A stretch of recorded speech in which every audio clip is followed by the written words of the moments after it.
Hello friends, जय माँ बगलामुखी जन्माष्टमी।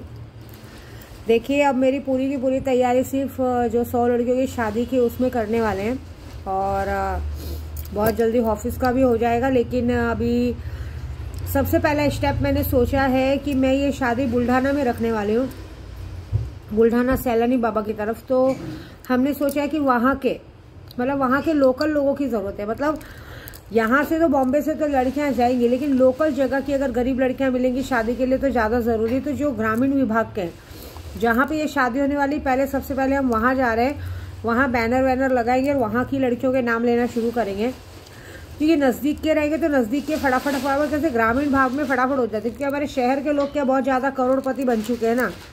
आज की तारीख में उन लोगों को शर्म आती है। मतलब कैसे होता है मालूम है, अभी बुरा नहीं मानना, बोला जाए तो आज की तारीख में सब लोगों को गवर्नमेंट ऑफिस, गवर्नमेंट जॉब सब कुछ लग चुकी है, तो शायद इनको ज़रूरत नहीं है। लेकिन जिसको ज़रूरत है वो तो आएंगे ना, क्योंकि हम तो शादी कर रहे हैं, लड़कियों की शादी करवा रहे हैं, साथ में इतना सब कुछ कर रहे हैं। अभी नाम देना शुरू नहीं हुआ है। और आज की तारीख में जहाँ तक हो सके हमने देखा कोई मदद करना नहीं चाहता है, मतलब कोई आना नहीं चाहता है। जो कि हम किसी से पैसों की हेल्प या कुछ नहीं ले रहे, हम सब कर रहे हैं। लेकिन आज की तारीख में जिसको भी अगर हमारे बीच में हेल्प करने के लिए आना है तो सबको एक पैसों की लालच है, पैसों की नीड है कि हमें क्या फ़ायदा होगा, है ना।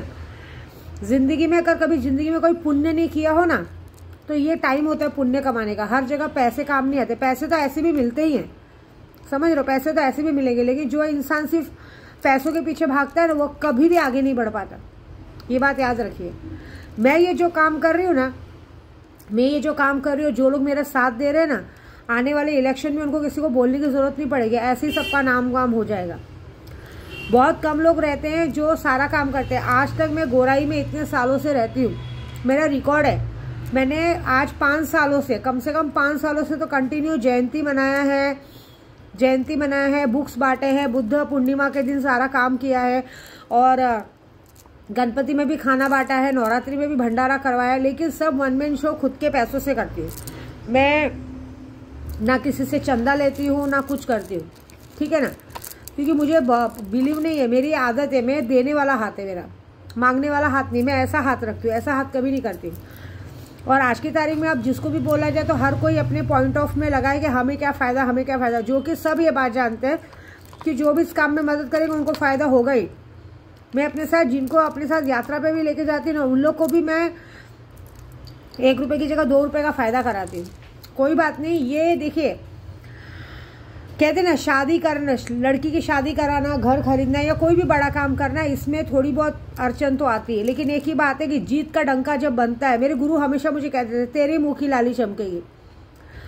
जब तक काम नहीं हुआ रहता ना, हर कोई शंका करता है, हर कोई ताने टोने मारता है। लेकिन जब काम हो जाता है ना, तो सब यही कहते हैं कि हमें पूरा भरोसा था कि ये काम होगा ही होगा। तो ऐसी बात है। अभी आज की तारीख में जितने लोग नशा लगा रहे हैं ना कि ये शादी कैसे होगी, क्या होगी, तो ये याद रखिए कि इसका मतलब है शादी बड़ी धूमधाम से और बहुत ज़बरदस्त होगी, ठीक है। तो इस काम में मैं किसी की मदद लूँगी भी नहीं, मैं सक्षम हूँ ये सब कामों में। अभी फ़िलहाल मेरा दिमाग है कि कुछ लोगों को बराबर करना। तो मैं बता दूँ मैं कि अभी मैं वापस से कल निकलूँगी सैलानी बाबा, क्योंकि वहाँ पर हमें, यहाँ बॉम्बे में बैनर नहीं लगाने, हमें वहाँ बैनर लगाने हैं जहाँ पर लड़कियां मिलेंगी। सैलानी दरगाह एक ऐसी जगह है जहाँ पे सारे जय भीम समाज के लोग आते हैं, मुस्लिम समाज कोई नहीं दिखता वहाँ पे। आप कभी भी जाइए, वहाँ सैलानी बाबा का दरगाह है, सैलानी बाबा ज़रूर बोला जाता है, लेकिन वो एक, कहते हैं ना, वहाँ 99% हिंदू जाते हैं और पूरा जय भीम का इलाका है। वहाँ आप जब भी जाओ सारे जय भीम वाले मिलेंगे, एक भी आपको मोहम्मदन आदमी नहीं मिलेगा। तो वहाँ पे जो हम शादी कर रखने जा रहे हैं, वहाँ पे हम बैनर लगाने जा रहे हैं, क्योंकि होली का टाइम आ रहा है।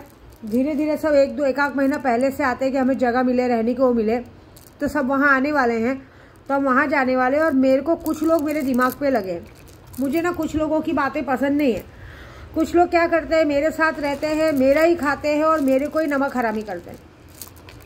अब ये तो वही जान सकेंगे जो मेरा यूट्यूब देखते हैं और उनको पता चलेगा। अभी हाल ही में मैंने परसों किसी के लिए कहा, आप लोग किसी के बच्चों तक इधर उधर की बातें करते हो तो तुम लोगों को बुरा नहीं लगता है, लेकिन जब विद्या देवी तुम्हारे बच्चों को किसी को बोल देगी तो तुम्हारे सर से लेकर पांव तक जल जाती है।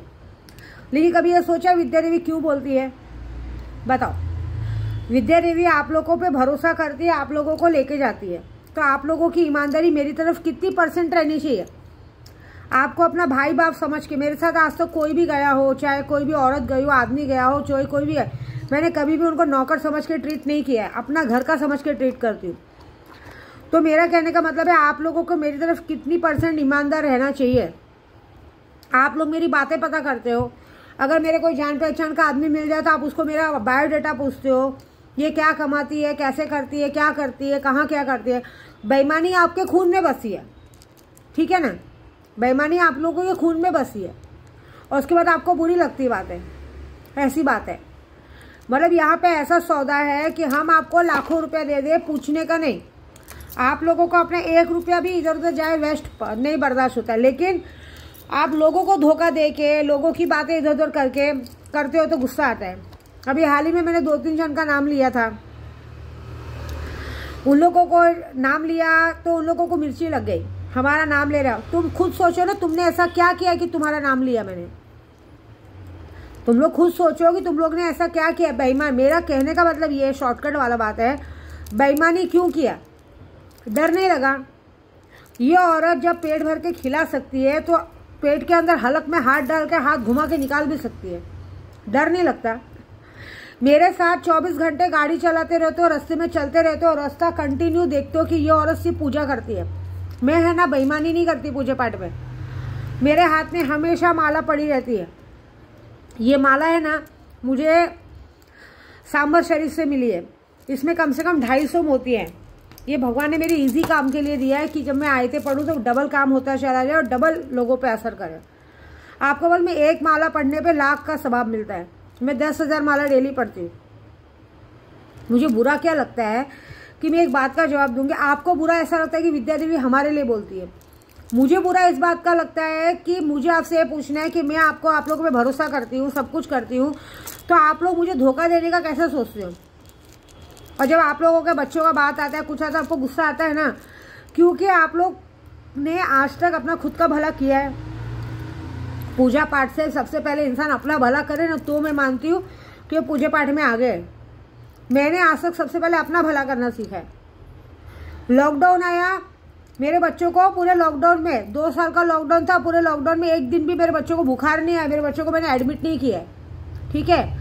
मेरे घर में कभी पैसों की किल्लत नहीं हुई है। जो लोग मेरे साथ जुड़े हैं ना, उन लोगों को भी पैसों की किल्लत नहीं हुई है। मैंने अपने घर में ऐसे ऐसे लोगों को मदद की है ना कि जो आदमी आज भी, अगर जो लोग एहसान मानते हैं, राशन से हर तरह से मदद की है, लेकिन उन लोगों के लिए बुरा नहीं सोचा है। मेरे साथ जो जुड़ता है ना, मैं उनको 7वें आसमान पे ले जाने की बात करती हूँ। लेकिन आप लोग क्या करते हो? अगर आप लोग गलती से राजस्थान जैसे कहीं चला गए और कहीं अगर मेरे खुद के घर के ओनर के साथ अगर आप पीने बैठ गए तो आप उसको मेरा इंक्वायरी निकालते हो, मेरी डिटेल्स निकालते हो। अरे तुम लोगों पे लोन होगा, ये होगा, वो होगा। विद्या देवी ने आज से 1 रुपये का लोन नहीं लिया है। मेरी आदत कैसे वाले में, मैं नमक रोटी खाती हूँ। मेरे घर में राशन नहीं रहेगा ना, मैं दाल चावल बना के खाऊंगी, लेकिन बाहर भीख मांगने नहीं जाऊंगी। अगर मेरा किसी का पैसा 2 पैसा बाकी भी रहेगा ना, तो वो ऐसे ही इधर उधर का काम का रहेगा। मैं किसी से 1 रुपया ब्याजी कर्जा लेती नहीं हूँ, न देती हूँ। मैंने जिन लोगों को 5-10 हज़ार की मदद कर दी ना, कभी वापस नहीं लिया। लेकिन मैंने हमेशा देखा है बेईमानी ये लोग के अंदर खून में कूट कूट के भरी है। देखते ही औरत रास्ते भर कम से कम 2 बॉक्स 3 बॉक्स ताले हम लोग से खरीदवाती है, हम लोग को बोलती है, तालों का काम करती रहती है। रास्ते भर कम से कम 20-25 ताले फेंकती हुई जाती है। कंटिन्यू ये माला जपते जाती है, बात कम करती है, माला जपती है, भगवान के गाने सुनती है, जिससे कि लोग मुझसे बोर हो जाते हैं। तो भी जरा भी डर नहीं लगता है। सामने रिजल्ट देखते हो, इसके साथ ऐसा हो गया, इसके साथ वैसा हो गया, तो भी जरा सा भी डर नहीं लगता है कि औरत इतनी खतरनाक है कि अगर इसका गुस्सा, इसकी तीसरी आंख हमारी तरफ खुल गई तो हमारा क्या होगा। अभी कितने लोगों को मैं व्हाट्सअप करती हूँ, जवाब देती हूँ, लेकिन लोग मेरी बात का जवाब नहीं देते। कितने लोग ऐसा बोलेंगे, कितने लोग मेरे ओनर को चढ़ा देंगे, कोई बात नहीं, ये कर दो। देखो मैं ना खुली किताब हूँ, मैं बेईमान नहीं हूँ। मेरी एक आदत है, तुम्हारा काम हो, तुम्हारा पैसा हो, अगर इस घर में विद्या देवी के पास है तो कहीं नहीं जाएगा ना। तुम्हारा पैसा डूबेगा ना कहीं जाएगा। हाँ ये होगा, थोड़ा लेट होगा, लेट मिलेगा, लेकिन डूबेगा नहीं। पैसा तब डूबेगा जब तुम लोग मुझे उंगली करोगे। जैसे कोई अभी मुझे कभी कोर्ट कचहरी का धमकी देते हैं, कभी इसका धमकी देते हैं, तब मेरी तीसरी आँख खुलती कि एक काम करो फिर वही करो, देख लूंगी मैं, फिर वही करो, क्योंकि तुम लोग वहां तक करोगे, मैं यहाँ तुम्हारा मारण क्रिया कर दूंगी। तब तक जब तक तुम लोग कोर्ट कचहरी जाओगे, तुम्हारी कोर्ट की अगली तारीख आएगी। ये वादा है कि आज की तारीख में इतना बड़ा प्रण है। और मुझे सैलानी बाबा ने जिस तरह से हफ्ते बाद, हफ्ता भी नहीं हुआ, पिछले हफ्ते ही जाके आए थे, 10 दिन भी नहीं हुआ, 10 दिन में मुझे वापस बुलाया है। तो अगर उन्होंने वहां बुलाया है तो ये बात पक्की है कि जितने मेरे दुश्मन है उनका स्वाहा होने वाला है। मेरा कोई 1 रुपया भी हजम नहीं कर सकता, क्योंकि मैं अघोरी हूँ, ये बात याद रखना। और ऐसा बात है कि जो लोग मुझसे पंगा ले रहे हैं, तो मैं यही बोलूंगी, जो लोग कभी मुझे कोर्ट कचहरी का धमकी देते हैं या देते हैं, पहली बात तो विद्या देवी इतनी बड़ी, इतना पूजा पाठ के आज से एक भी केस, कोर्ट कचहरी का एक भी केस मुझ पे है नहीं एक भी नहीं है, क्योंकि मैं गलत काम करती नहीं और गलत काम होता नहीं है। लेकिन तुम मुझ पे केस करने को सोचोगे, तुम मुझ पे आने तक सोचोगे, तुमने कभी ये सोचा है कि तुम्हारी तारीख, कोर्ट कचहरी वाले पागल तो नहीं है कि आज तुमने केस किया कल का कल तारीख दे देंगे। 2 महीने 3 महीने में तारीख तो लगेगी ना।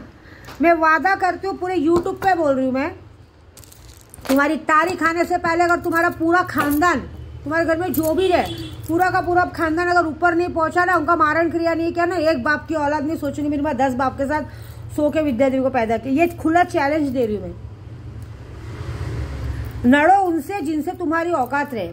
एक औरत से लड़ने वालों को ना नामर्द कहा जाता है। तुम्हारी औकात सिर्फ हम जैसे औरतों के साड़ी के नीचे की है, तुम्हारी औकात इससे ज्यादा कुछ भी नहीं है।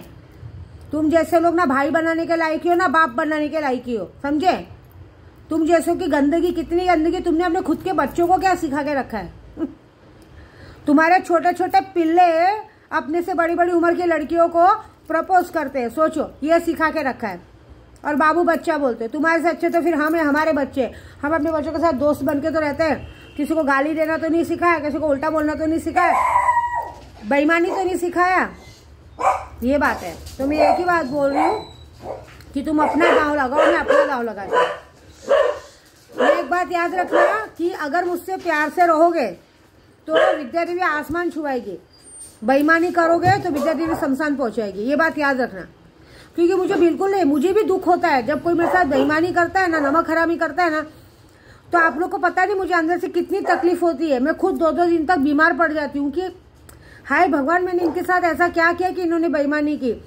खाने का, मैं ऐसी औरत हूँ कि अगर मैं नए कपड़े पहनती हूँ तो मेरा मन करता है कि मेरा सामने वाला भी नया ही कपड़ा पहन के घूमे। मैं गहने पहन के घूमूं तो मेरा इच्छा हो तो मैं अपने गहने निकाल के दे दूँ, लेकिन सामने वाला क्या करता है, उनको वो नहीं चाहिए, उनको पूरी सोने की मुर्गी काट के खत्म करनी है। ऐसी बात है। बुरा लगता है ना जब तुम लोग तक आते हो, तुम लोग बेईमानी करते हो। अभी मैंने 2-4 जनों का यूट्यूब पे नाम लिया कि इन्होंने बेईमानी की, तो मुझे भी बुरा लगता है। जब तुम लोग मेरे साथ गाड़ी चलाने चलते हो, तुम लोगों पे भरोसा करते हैं, हमें बताते कि हमारी बात इधर से उधर नहीं जानी चाहिए, फिर भी तुम हमारे ओनर तक हमारी बात पहुंचाते हो। इससे तुमको क्या लगता है, हमको पता नहीं चलता है? तुम लोग को तुम्हारी बेईमानी नहीं, 3 साढ़े 3 साल घर में रह के बैठे। तुम लोग किसी बड़े आदमी का नाम ऐसे लेते हो जैसे कि तुम इधर का कोई लुक्खा हो। विद्या देवी इतनी बड़े होने के बाद भी बड़ों लोगों का नाम तमीज से लेती है। तुम लोग क्या करते हो, अरे वो क्या, अरे वो तो जानता हूं मैं। अरे सारा तुम लोग को शायद थूकते भी नहीं होंगे वो लोग। तुम लोग ऐसे बड़े बड़े नेताओं का नाम लेते हो, क्यों? अपना दोस्त बताते हो। औकात है क्या? तुम्हारी शक्ल देखो, तुम लोग को देखो, तुमको कोई पूछता भी नहीं है।